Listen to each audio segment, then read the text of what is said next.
Hello again, my friends. Oh boy, if you gave your DNA over to 23andMe, you are in for a treat, as they've had a data leak exposing millions and millions of people, and if you watch this goblin, things got a lot more awkward there too. The other day, this hook-nosed freak said that DNA evidence from third-party companies like 23andMe should not be used to solve rapes, other sexual crimes, and murders. He thinks that rapists and other people of this depravity should not be arrested or prosecuted for their crimes. A quick intro to Rigo. He's a MMA content creator on YouTube who had a relationship with MMA Guru until Guru had to cut him off for antics you'll see here.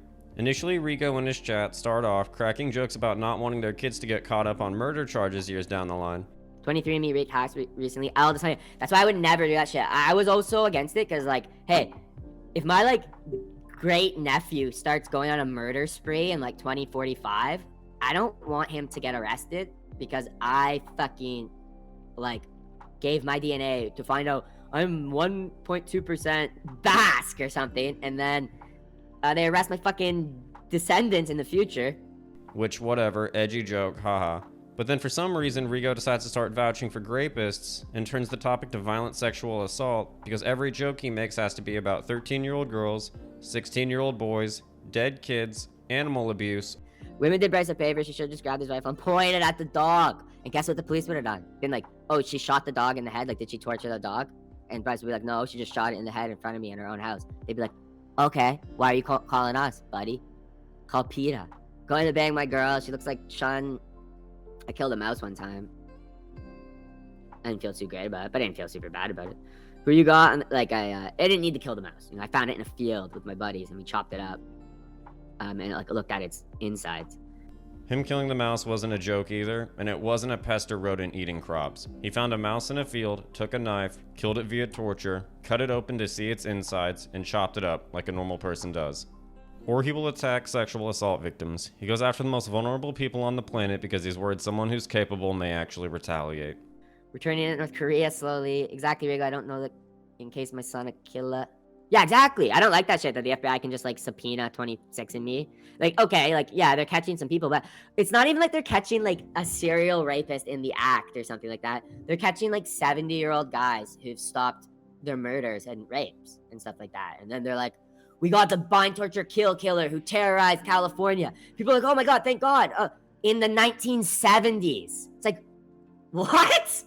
He starts making these weird arguments that don't make any sense. For some reason, he says it's not like they caught him in the act. Last time I checked, most of these crimes are not caught in the act and the suspects aren't arrested immediately.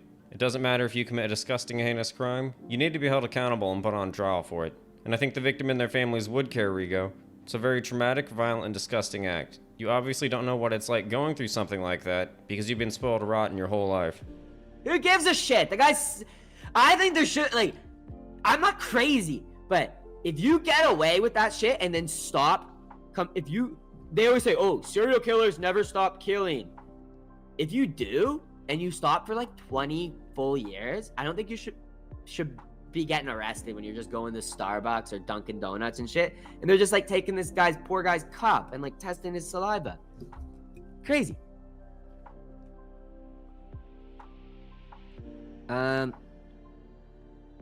He goes on to say I'm not crazy, and further clarifies he doesn't think rapists and murderers, arguably the worst people on the planet, should not be punished for the irredeemable crimes they committed against others. Which makes me wonder what he was up to in third world El Salvador, where the age of consent is 15 and he's a frequent visitor. He goes on to call the rapist murderer a poor guy, and further clarifies he does not think DNA evidence should be used during investigations. The most famous case of DNA evidence being used by a company to find a rapist murderer was the Golden State Bridge killer in 2016. There have been other notable cases as well, like a suspect in the NorCal rapist case, a woman from Georgia whose relative was connected to a decades-old rape and murder, and ProPublica gathered enough evidence to charge a man with 3 rapes.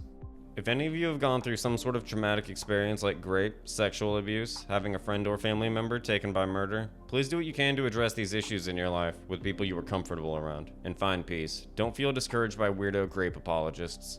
If you enjoyed the video, please like and subscribe. I have similar content here. Have a good day.